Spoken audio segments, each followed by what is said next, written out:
Et les Nations Unies, la protection des enfants en conflit armé, c'était un beau chapitre de ma vie. L'humanitaire, c'était un beau chapitre de ma vie. Le développement, c'était un beau chapitre de ma vie. Et là, je pensais pas, quand j'ai démissionné, vivre sur une île et donner des cours de yoga.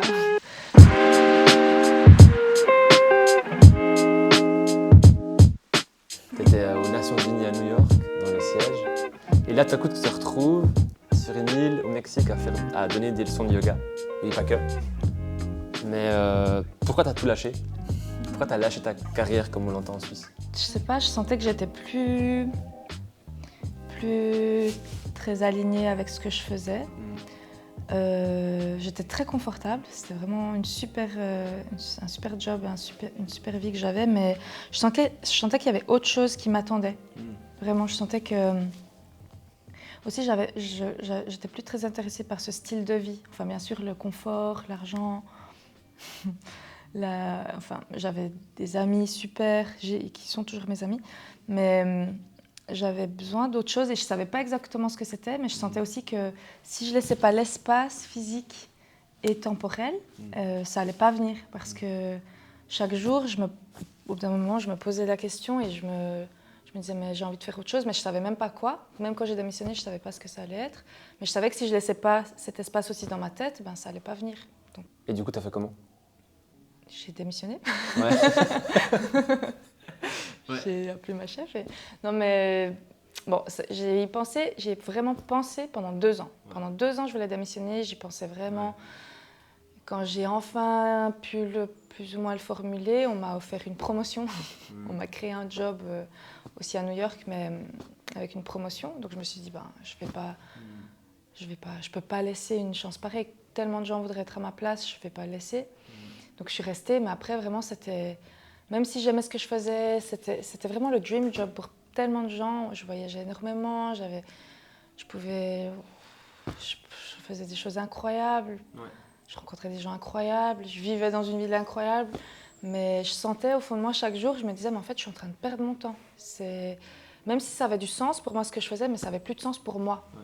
Ça avait du sens pour le mandat de mon travail, par exemple, de mon bureau, mais pour moi, je sentais que j'étais pas en train d'utiliser tout le potentiel que j'avais. Et que j'ai du potentiel, j'ai pu l'explorer dans ce que je faisais. Pendant 7 ans aux Nations Unies, par exemple, et avant même dans d'autres organisations. Mais je sentais que ouais, j'avais d'autres choses à faire apparaître de moi. Déjà, ça se sent peut-être dans la motivation. On a tous des hauts, des bas dans la motivation. Mais je sais pas, j'avais peut-être l'impression que je pouvais pas être totalement qui j'étais. Je pouvais pas créer. Il y a une partie de moi qui a toujours eu envie de créer, de pouvoir explorer plus ce côté créatif, même si j'ai aucune idée comment. Et justement, je me disais, ben, si je laisse pas le temps ni l'espace, ben, ça va pas venir. Et je sentais que je pouvais pas forcément, que mon potentiel n'était pas forcément utilisé de la manière dont j'avais envie. Je sentais que je pouvais offrir d'autres choses et je pensais, mais aussi d'autres choses pas nécessairement dans l'organisation. Des fois, par exemple, le job que j'avais, c'est pas forcément un job où tu peux être méga créatif. J'avais envie depuis longtemps d'explorer mon côté créatif, même si je savais pas du tout ce que ça voulait dire. Et je pense que déjà j'étais trop stressée. C'est un travail fascinant et j'avais beaucoup de chance de l'avoir, mais je travaillais comme une folle. Ouais. Et on me faisait voyager, on me faisait... Ouais. Et ouais, je pense que comment j'ai su, après je pense que tu le sens aussi physiquement, tu vois, le corps, je pense que je le dis toujours aussi dans mes cours de yoga, mais le corps il est intelligent et il nous parle à chaque moment de la journée. Il peut nous parler à travers si on se sent stressé, si on peut ressentir de l'anxiété ou je sais pas, si tu as mal au dos, si tu as mal à une partie du corps, si tu tousses, si tu as le nez bouché, si tu as, je sais pas, mal aux yeux, mal à la tête. Le corps, il parle tout le temps. Donc je pense que si on s'arrête un peu et qu'on s'écoute, et c'est difficile de s'arrêter parce qu'on est toujours en train de faire. Et si on s'arrête, en fait, on peut ressentir. Et quand on calme le mind, la tête, y a beaucoup de choses qui peuvent venir. Donc j'avais envie aussi, je ne savais pas exactement quoi, franchement j'ai démissionné sans savoir ce que j'allais faire, je voulais voyager un moment, mais je savais que là où j'étais, c'était plus ce qui était le mieux pour moi. J'aurais pu continuer, c'était très confortable, je voulais encore continuer un moment, mais je sentais qu'il fallait que je fasse autre chose. Enfin, fallait que je fasse une pause en tout cas. Et peut-être aussi de me dire je fais une pause, ça fait moins peur que de se dire j'arrête tout et je lâche tout. Même si beaucoup, on pense, enfin en tout cas dans mon secteur et dans cette organisation, on pense souvent qu'une fois qu'on part, eh ben, on va tout perdre. Tu peux plus retourner dedans. Ouais, on peut plus retourner, on a perdu le contact et tout, mais je pense que même si on ne revient pas dans l'organisation en question ou dans la structure en question, on peut toujours revenir dans quelque chose. Oui, il y a toujours un truc à faire. Oui. Mais ça me parle ce que tu dis parce que moi, quand j'étais aussi dans ce domaine un peu financier, en fait, t'es un peu pour moi, c'est un peu une cage dorée, dans le sens où tu as un bon environnement de travail, tu gagnes plus ou moins bien ta vie, les collègues sont super sympas, tu as des mandats cool. Mais c'est vrai qu'en sortir, c'est hyper difficile parce que tu te dis, peut-être que tu sais ce que tu quittes, mais tu ne sais jamais trop ce que tu vas trouver par la suite. Mais après, c'est peut-être cette inconnue qui est intéressante aussi, je trouve. Ouais, et des fois, c'est pas. Parce que je sais que ça peut faire peur, l'inconnu. Enfin, pour tout le monde, moi y compris, quand j'ai démissionné, même quand j'ai quitté New York, j'avais super peur. Mais je sais pas, faire confiance un peu aussi en toi, en tes ressources. Il y a toujours. Tout ce que j'ai fait avant, ça me sert pour. Il n'y a rien qui est perdu. Tout ce que tu fais, tu peux toujours. C'est des compétences que tu as acquis. Je ne sais plus parler français. Et tu peux toujours les réutiliser. Et je pense qu'aujourd'hui, on vit aussi dans un monde très dynamique, très fluide. On n'a plus le même job pour toujours. Enfin, et justement, c'est intéressant de sortir de ta zone de confort et de voir comment tu t'adaptes, quelles sont les compétences que tu découvres même. Enfin, la vie, elle est trop courte pour rester dans un endroit qui ne nous satisfait plus vraiment, à mon avis. Tu arrives à refaire les étapes par lesquelles tu es passé, dans ce processus. Tu as dit que ça a pris 2 ans avant que tu quittes. Enfin, tu y as réfléchi pendant 2 ans, je crois que tu as dit avant. Je voulais démissionner pendant 2 ans, mais je n'avais pas le courage. Mais tu arrives à mettre des étapes. D'abord, tu sens que t'es plus... Je pense dès que tu te poses la question, en fait, qu'est-ce que je fais là ? Ou pourquoi je fais ça ? Ou j'aimerais bien faire autre chose. Si tu t'éclates pas, et aucun job est parfait et tu t'éclates, mais j'ai l'impression, si tu n'as pas l'impression que ton potentiel, que tu peux être toi dans n'importe quelle situation, peut-être qu'il faut bouger et on est libre de bouger. On est libre de faire ce qu'on veut de notre vie. Il y a un truc à adapter, quoi. Ouais. Et je pense que quand je me suis rendu compte déjà que j'étais plus tout à fait alignée avec ce que je faisais, dans le sens où j'avais envie d'explorer d'autres choses. Je sentais que je pouvais pas être totalement montrer toutes mes compétences. Et après, je me suis dit, mais en fait, pourquoi je partirais ? Quelle ingrate je serais de partir. J'ai tellement de chance d'être là où je suis. Je peux pas laisser passer cette opportunité. Et du coup, je me dis non, je reste là et je vais essayer d'explorer peut-être d'autres choses de mon potentiel ailleurs que le travail. Il n'y a pas que le travail. Mais après, ça devenait pesant et j'avais vraiment l'impression que chaque jour, je perdais mon temps en fait. Et que la chose que je pouvais faire à la place, que je ne savais pas du tout ce que c'était, était en train de m'attendre et qu'en fait, je perdais mon temps par rapport à cette chose. Et après, aussi, j'ai parlé à beaucoup de gens qui m'ont beaucoup inspirée. J'ai vu qu'il y a beaucoup de gens qui ont osé sauter le pas et que tout le monde conseillait le seul conseil que j'avais, ou le seul regret que ces personnes avaient, c'est de ne pas avoir lâché plus tôt, parce que c'était tout le temps qu'ils n'avaient pas eu pour leurs nouveaux projets ou pour leurs nouvelles activités. Et moi, je ne regrette pas. Je pense que tout était parfait. J'avais besoin de ce temps, j'ai profité de ce temps et ça m'a amené de façon là où je suis. Donc, y a ça, c'est la peur peut-être de l'inconnu, mais après aussi de dire j'ai un cadre idyllique où plein de personnes voudraient être dedans. Et puis ils n'ont pas. Et du coup, peut-être qu'on se met des pressions de se dire je dois rester là parce qu'il y a tellement de gens qui voudraient être à ma place et moi j'ai la chance d'y être. Mais alors qu'en fait, c'est... Et ça, c'est dans notre tête. Enfin, tu vois, quand tu me parlais de ton ancien job au PMG, je ne connais rien de la finance. Donc pour moi, je me disais ah cool, mais en fait, ça signifie quoi ? Et moi aussi, dans les Nations Unies, c'est le truc. C'est le rêve d'être dans les Nations Unies. Il faut qu'on... Enfin, tu peux pas laisser... Je me rappelle quand j'ai commencé à dire je veux démissionner, ou quand j'ai dit que j'ai démissionné, les gens, certains amis ou collègues, comme ils ont réagi, ils étaient mais t'es folle. Enfin, surtout avec cette nouvelle promotion que je venais d'avoir, je l'avais eu pour 6 mois. Et ils me disaient mais reste pour 13 mois, parce que tu as tous ces espèces de systèmes après pour une meilleure retraite. Mais en fait, après, pour moi, c'était inimaginable même de rester encore 13 mois. 13 mois, c'est pas forcément très long, mais j'avais l'impression vraiment que je perdais mon temps. Donc les étapes, ce serait... Je suis passée par sentir que ma motivation baissait, j'arrivais pas, enfin, j'avais pas l'impression que j'explorais mon potentiel total. Et après, ça devient physique un peu. Le stress, je sais pas, tu le ressens de nouveau si tu te connectes un peu avec les sensations du corps. Je sais que c'est plus facile pour d'autres que d'autres, pour d'autres et d'autres pas. Mais c'est quoi qui était le plus difficile pour toi dans ta transition, tu sais, de quitter New York, parce que tu as dit ça avant, un super job, un cadre de travail idyllique, si on veut, des amis, une super appart, une vie sociale ultra cool. C'est quoi qui était le plus difficile pour toi, tu sais, où tu t'es dit, c'est ça, c'est le seul truc qui me fait hésiter et qui me dit non, vas-y pas, ne saute pas le pas. Ce qui m'a fait beaucoup hésiter pendant ces 2 ans, et je m'en suis rendu compte peut-être rétrospectivement, c'est que je suis née, j'ai grandi en Suisse et je suis fille d'immigrés. Et j'ai manqué de rien dans mon enfance, dans ma vie. Mais on était clairement une famille modeste. Et mes parents ne parlaient pas totalement français. Enfin, on n'était pas... J'ai l'impression qu'avec le job... Une fois que j'ai eu le job aux Nations Unies, clairement, une fois déjà que je suis allée à l'université, j'étais la première de la famille, de toute notre famille à aller à l'université, à avoir un diplôme universitaire. Quand j'ai eu un job aux Nations Unies, je ne sais même pas pour qui, mais tout d'un coup, c'est super bien vu et c'est prestigieux. Et de nouveau, je ne sais pas pour qui. Enfin, c'est des constructions sociales et sociétales, mais j'ai l'impression que clairement, on a monté l'échelle sociale à la famille. Et comme tu sais, pendant mes études, j'ai bossé toute ma vie. J'avais plusieurs jobs pour me payer mon loyer, mes trucs, enfin mes études. Mais je me suis dit, je ne peux pas faire ça pour ma famille. Je me suis pris un peu une responsabilité que personne ne m'a mis, ou en tout cas pas consciemment, mais je me suis dit que j'avais envie de continuer de gâter mes petits-parents, ma sœur, avec tous les cadeaux que je pouvais leur faire, tous les restos auxquels je pouvais les inviter, toutes les vacances.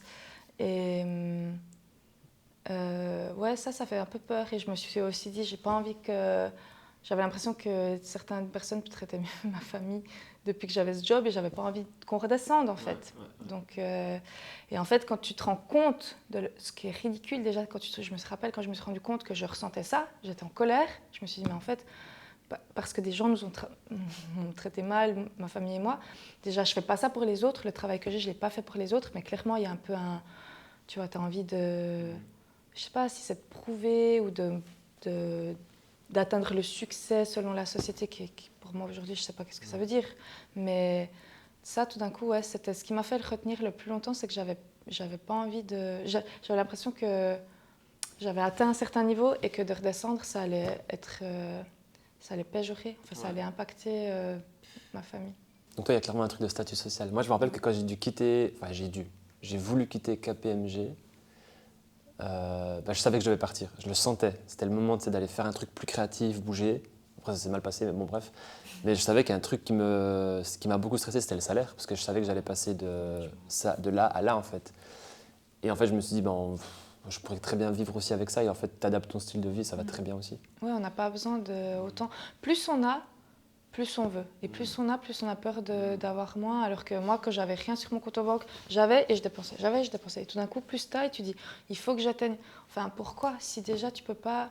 Ça sert à quoi d'avoir de l'argent sur son compte en banque si en fait tu peux pas être plein, enfin vivre à fond le jour présent. Et je sais que j'ai pas d'enfant, je sais que j'ai pas de maladie, je suis en bonne santé et j'ai pas besoin de planifier. Mais je pense même d'une certaine manière, même si tu as plusieurs responsabilités, tu mérites, tu vois, on mérite tous, chaque individu a tellement de choses à offrir et c'est tellement un gaspillage si on ne le fait pas par peur ou par peur en fait. Ouais. Avant, tu as dit que tout est arrivé parce que tu disais, tes anciens collègues disaient j'aurais dû sauter le pas plus tôt, j'aurais dû faire des changements plus tôt. Ouais, peut-être des amis, ouais. Mais toi, tu dis, en fait, moi, c'est arrivé à ce moment-là, puis c'est OK.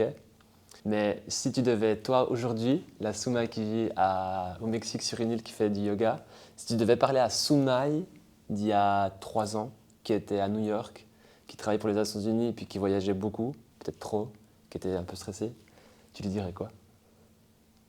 Tu aurais un truc à lui dire? Je lui dirais aime-toi et respecte-toi. Et c'est ce que je fais aujourd'hui. C'est ce que, en fait, avec là, je donne des cours de yoga, de méditation, j'ai plusieurs projets. Et je veux en fait créer un espace où les gens peuvent être eux-mêmes, s'aimer, se respecter. Parce que je pense qu'on n'a pas appris ça. On apprend beaucoup de choses à l'école.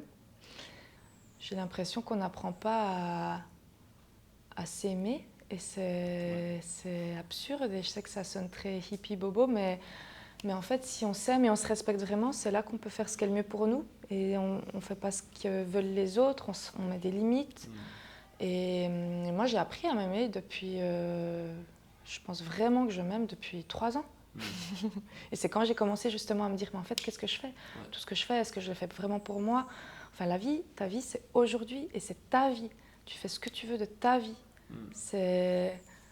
Si tu veux tout laisser et puis prendre tes économies et partir quelque part pour faire ce que tu veux, ou même si c'est pour rien faire, c'est ta vie. Et les gens peuvent penser ce qu'ils veulent, mais à la fin du compte, on ne se rappelle pas vraiment des autres, on se rappelle de nos choix à nous et comment on se sent. Donc je pense que mon conseil à moi-même, ça aurait été aime-toi, respecte-toi et fais ce qui est le mieux pour toi, toujours. Fais toujours ce qui est le mieux pour toi. Et comme ça, tu pourras vraiment faire ce qui est mieux peut-être pour les autres. Et bon, ça, c'est mon interprétation à moi. Mais toi, il me semble que tu es quelqu'un qui arrive à t'entendre, t'écouter, à t'auto-analyser, etc. Si tu devais parler à quelqu'un de ultra rationnel, peut-être comme moi, ou ma sœur. Pratiquement parlant, comment tu fais à t'aimer ? C'est quoi que tu fais ? Il y a un truc que tu dirais, en fait, commence par ça. Moi, j'ai appris à prendre étape par étape, à pas me dire il faut que je sois heureux, mais de dire aujourd'hui, j'entame ça. Je sais qu'il y a beaucoup de gens, surtout en Suisse ou à New York, enfin dans nos sociétés qu'on s'est construites, on n'a jamais le temps. On n'a jamais le temps. Donc déjà, peut-être de faire des petites choses. Je sais pas, moi je sais que et j'ai eu des tips comme ça j'ai fait plusieurs thérapies. Enfin, tu vois, j'ai fait beaucoup de choses. J'ai lu beaucoup de choses sur la prise de conscience, la conscience de soi, sur le bien-être. Il y a beaucoup de choses avec le yoga aussi, mais c'est... Je sais pas, des petites choses, je me regarde dans le miroir, je me brosse les dents, puis je me fais des compliments dans ma tête où je les exprime à voix haute. Parce qu'aujourd'hui, c'est plus normal de ne pas s'aimer et d'avoir des complexes que de se kiffer et puis se dire des trucs gentils pour nous. Donc je sais pas, ça peut être des petites choses, tu te regardes, tu te brosses les dents et tu te fais des petits compliments, tu regardes dans le miroir, tu te fais des compliments, ou chaque chose que tu fais, mais tu te félicites. Ça, c'est des petites choses, tu vois, comme les parents avec leurs enfants, ils félicitent leurs enfants pour plein de choses, tu te donnes à toi, tu vois, c'est plein de choses, et des choses qui te font plaisir, exprimer de la reconnaissance. J'ai l'impression que plus tu exprimes la reconnaissance, plus tu vois tout ce que tu as et plus tu peux nourrir ça et continuer et plus ça vient. Et donc tout ce que... Par exemple, là, je suis tellement reconnaissante et contente que tu sois là, à partager tout ça avec moi. Et tu vois, après, c'est une forme de s'aimer parce que tu vois tout ce que tu as. Et ça fait du bien d'avoir des pensées positives. Et les pensées positives attirent les pensées positives. Et je pense que oui, de faire des choses qui te font plaisir à toi et de prendre du temps pour toi, même si pour certains ça peut être difficile, mais peut-être juste le temps t'as ton thé préféré, tu te le fais et quand tu bois ton thé préféré, tu es présent dans le moment. Je sais que le multitasking c'est super valorisé, mais moi j'essaie de faire moins de multitasking pour vraiment être dans le moment présent quand tu fais quelque chose et kiffer ce moment et te le donner à toi, tu vois, et c'est beaucoup dans les intentions. Dans les pensées, c'est des petites choses. Il n'y a pas de formule magique. Je ne peux pas dire « aime-toi » et voilà. C'est comme ça et waouh, ça va être incroyable. C'est dans les petits gestes, dans les petites pensées pour toi. Moi, j'ai beaucoup de peine à faire ça, mais j'ai remarqué que... Parce que j'aime beaucoup bouger, j'écoute tout le temps de la musique. Il y a tout le temps de la musique chez moi, j'ai souvent mes écouteurs. Et je me suis un peu forcé des fois à ne plus avoir des choses qui me stimulent, que ce soit YouTube, Netflix, Spotify et machin, et d'être dans le silence. Puis c'est vrai que c'est ultra dur.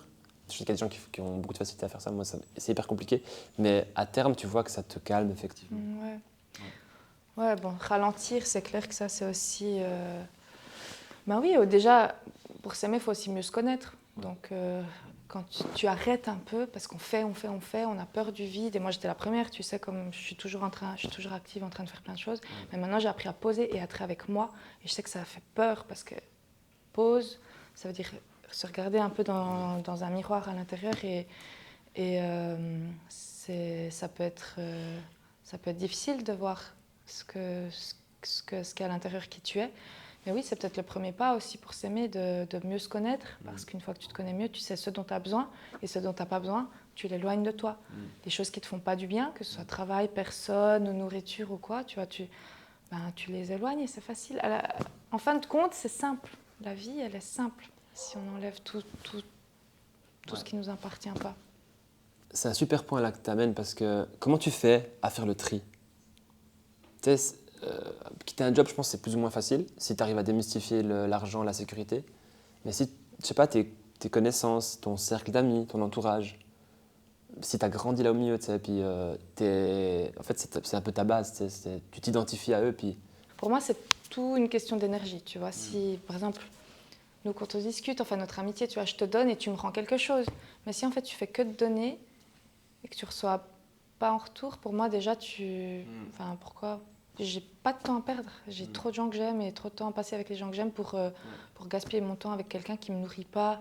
Et ça peut être nourrir, mais tu vois, ça peut être juste rigoler des choses du passé ou juste profiter de boire un verre. Mais tu vois, ça doit être quelque chose qui te fait du bien. Parce que si si on parle des gens, mais même du travail, si c'est quelque chose qui ne te fait pas du bien, ou si c'est une activité, je ne sais pas, peut-être que tu as été forcé à jouer de la guitare, du coup tu t'en fais tous les jours, mais si au fond ça ne te fait pas du bien, pourquoi tu continues? De nouveau, c'est ta vie. Enfin, et si on s'éloigne un peu de...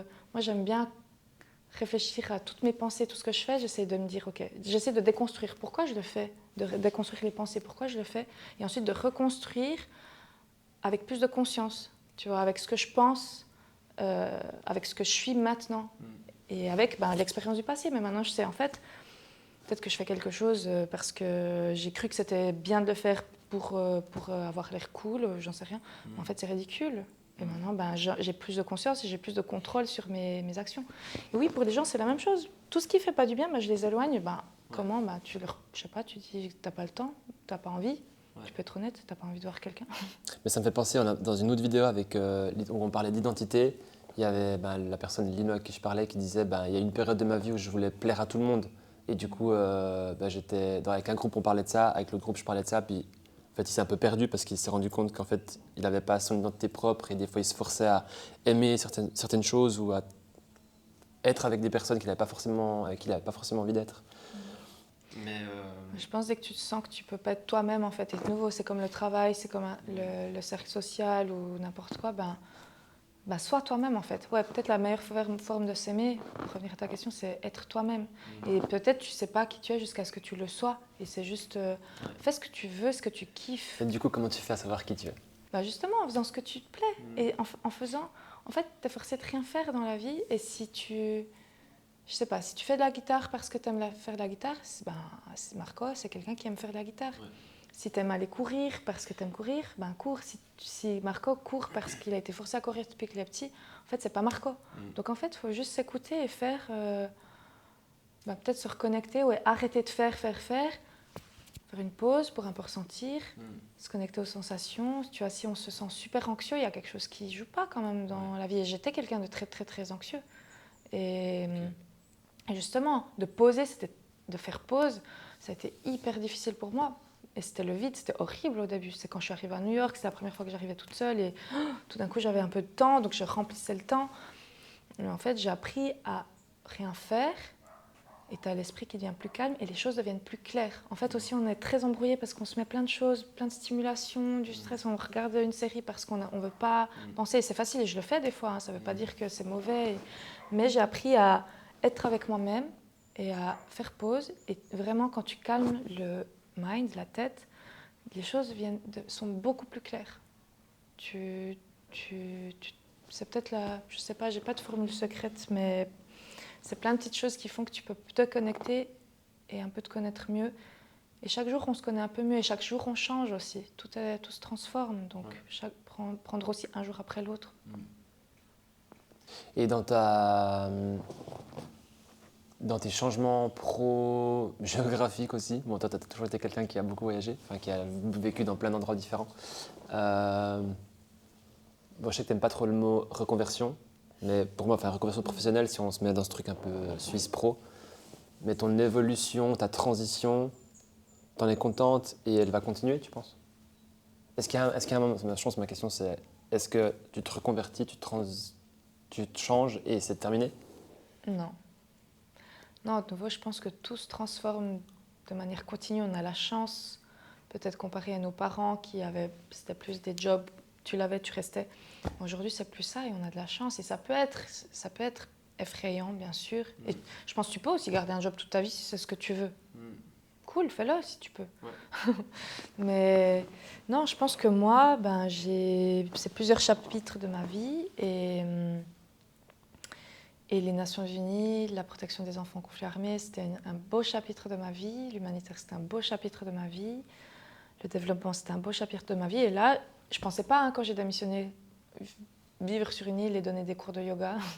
Mais ça s'est fait et je ne sais pas si... Même j'ai toujours de la peine à me dire que c'est un travail. Enfin, pour moi, je partage quelque chose que j'aime. J'aime partager un espace. J'aime offrir un espace pour les gens. Un espace safe, un espace sûr où ils peuvent juste être qui ils sont et explorer leur potentiel physique, mais aussi mental, au niveau énergie, et se connecter, juste arrêter et se connecter. Ça, on ne fait pas en Suisse. On ne sait pas faire ce que tu disais avant, on ne sait pas faire. Et justement, c'est pour ça que je crois que j'ai autant envie de partager, parce que moi, je l'ai reçu, et ça a changé ma vie de tellement de manières que pour le moment, c'est ce que j'ai envie de faire.